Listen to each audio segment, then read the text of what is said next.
muchas gracias primero a Reflejan, al espacio, por la invitación, también por organizar este foro, también pues, agradecerles a ustedes su presencia. Yo voy a partir de un poquito de lo que estaba platicando Clarita, dar algunos elementos que pueden darnos más comprensión de lo que está pasando, y lo voy a estar hilando con lo del libro y la presentación del libro. Nosotros como Comité Ceresmo hemos conceptualizado que estamos viviendo en México un proceso que le llamamos el proceso de configuración del Estado mexicano en un Estado terrorista.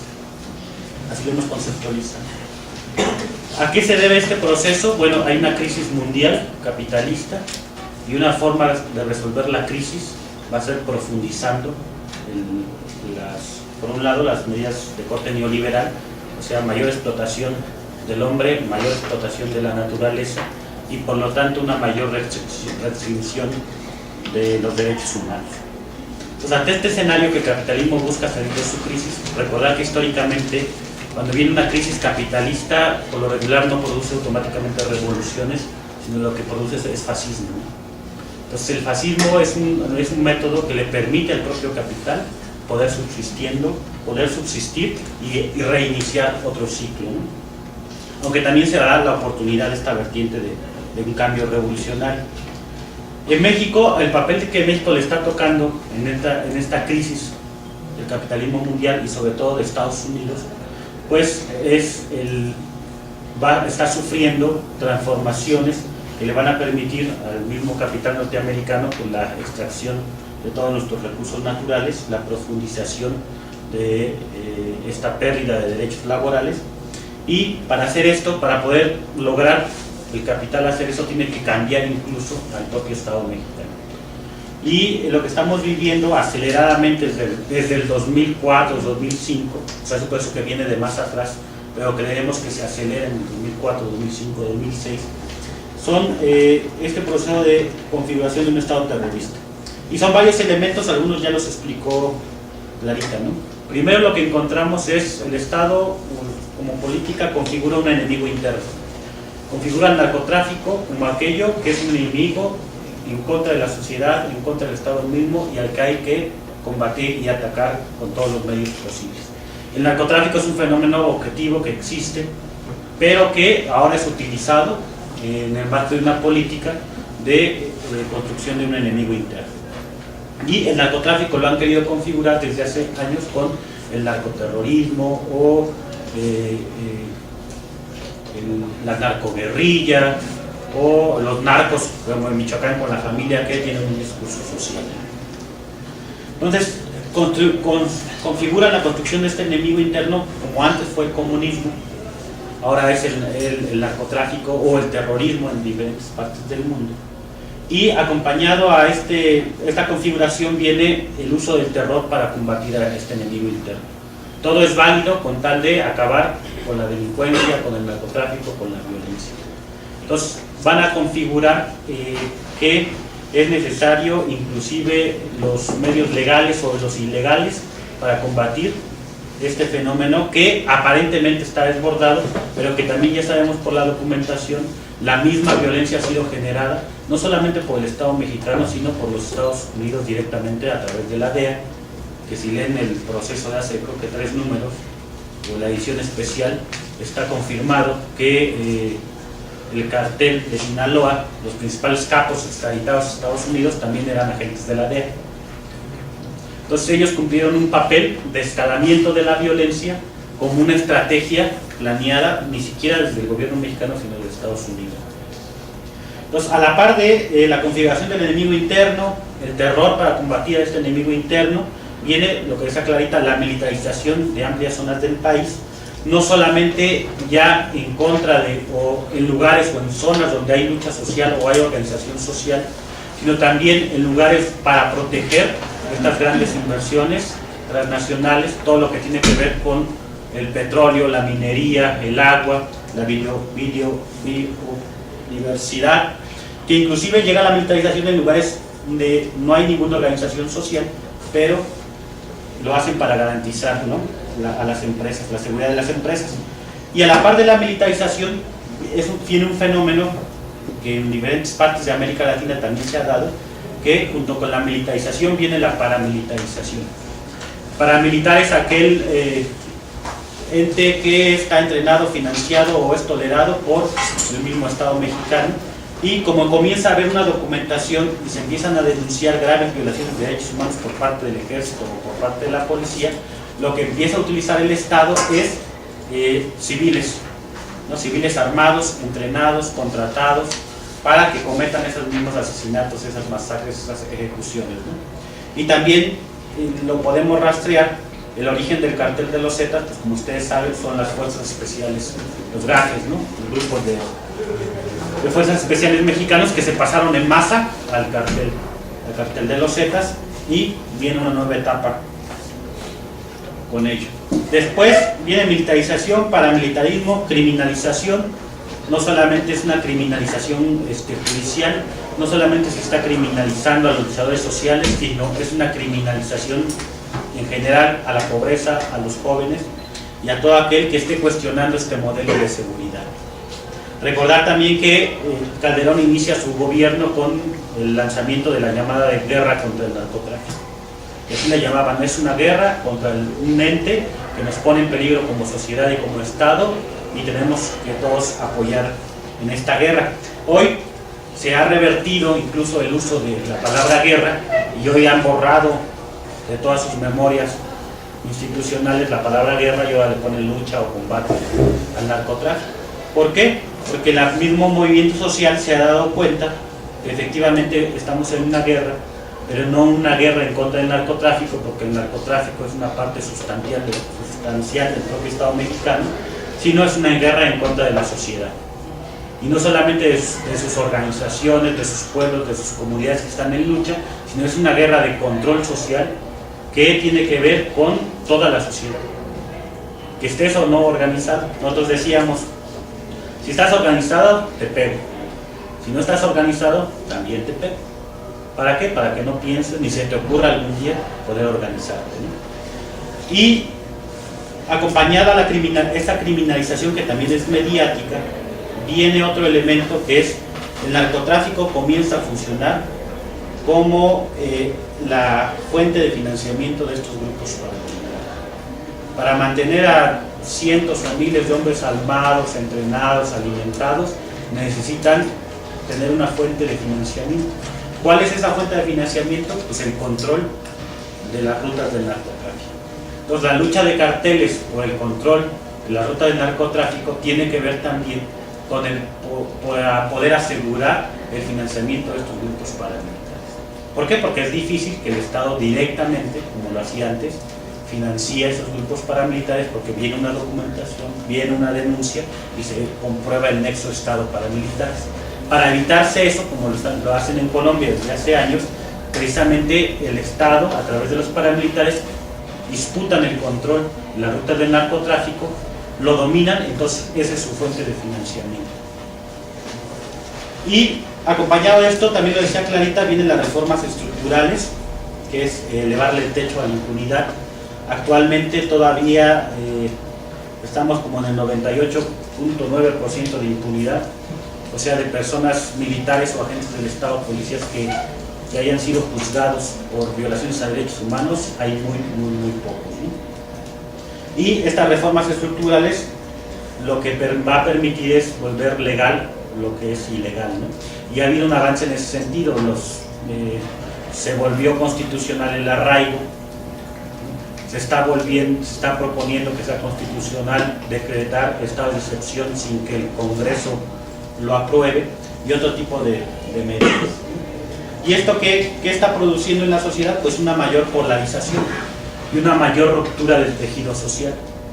Nos meten en la disyuntiva, o estás con estas políticas del gobierno, o estás de acuerdo con la guerra contra el narcotráfico, o estás en contra, y al estar en contra te configuras ya como el enemigo interno, porque todo aquel que esté en contra o que cuestione las políticas de seguridad se vuelve un narcotraficante o apoya al narcotraficante, o un ente maligno que quiere destruir al Estado. Entonces, nosotros llegamos a esa caracterización de lo que está pasando ahora, pero aquí lo voy a enlazar con lo del libro. No hubiera sido posible llegar a estas conclusiones si no hubiéramos no solamente escrito, sino primero estudiado mucho, pero sobre todo el marxismo. Entonces aquí me voy a meter un poquito a lo del libro, más o menos para que ubiquemos. El libro se comienza a escribir en el 2001, cuando 3 hermanos caemos a la cárcel, acusados injusta y ilegalmente de poner petardos en contra de bancos de Banamex.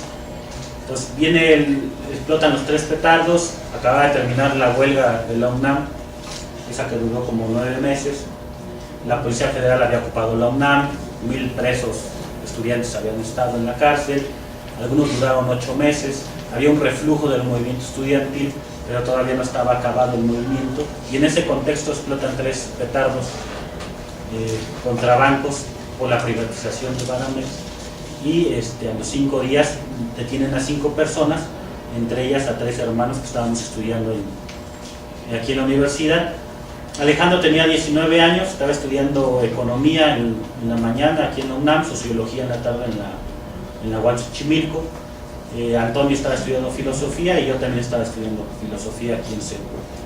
Entonces viene la injusta reclusión, se conforma a la par una lucha, un comité que durante 7 años y medio luchó por nuestra libertad, pero también al interior de la prisión comienza una tarea, y es como una etapa de 2-3 años, de continuar con el estudio, con todas las limitaciones, pero continuar con el estudio sobre todo del marxismo.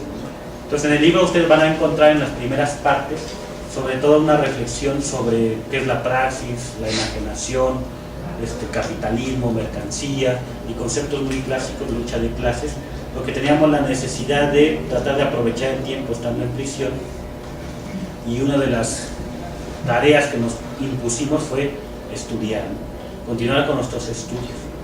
Y el estudio nos permitió comprender precisamente que una de las causas o orígenes de esto que está pasando teníamos que buscarla, no solamente en una simple descripción de lo que está pasando, de las cifras, de los números, sino sobre todo comprender la contradicción del sistema en el que estamos viviendo y cómo se ha desarrollado históricamente el desarrollo del capitalismo.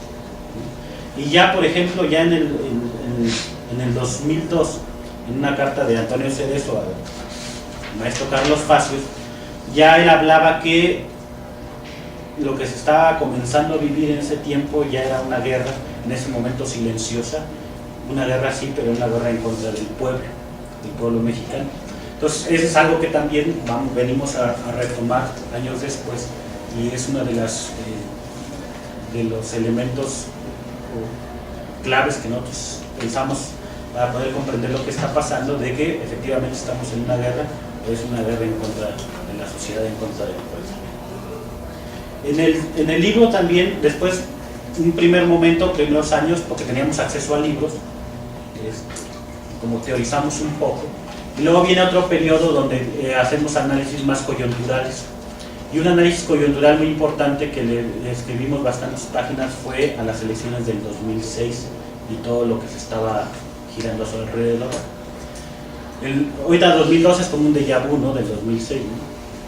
Es el mismo candidato, los mismos partidos, se está jugando casi exactamente lo mismo. Pero lo que nos permitió, desde el análisis marxista, es poder caracterizar las diferentes fuerzas que estaban jugando en el 2006.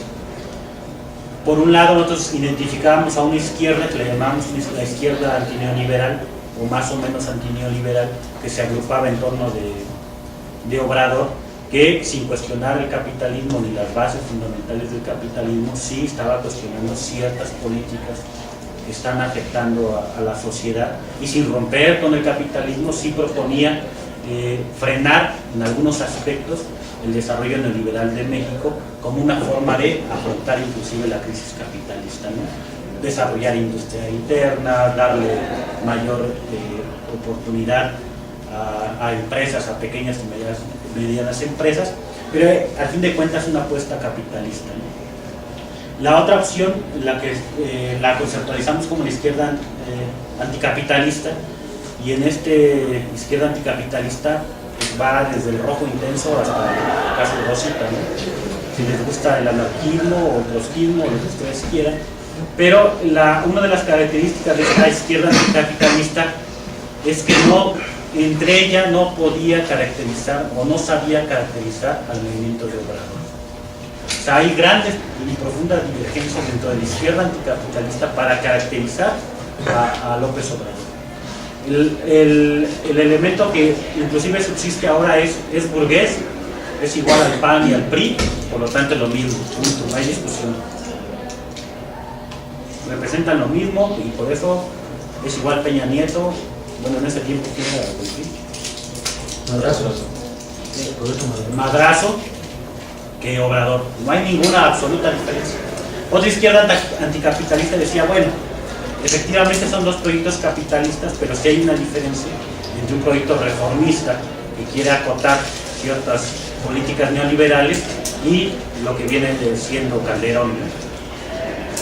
Y había otra izquierda anticapitalista que era como un apoyo a López Obrador, pero una izquierda de closet, porque sin decir abiertamente estamos con Obrador, vamos a votar con Obrador, en la práctica lo hacían, ¿no? O sea, no son iguales, ¿no? Y esa es una caracterización que hicimos y que van a encontrar en el libro, son varios artículos de cómo caracterizar al movimiento de Obrador y a la izquierda anticapitalista.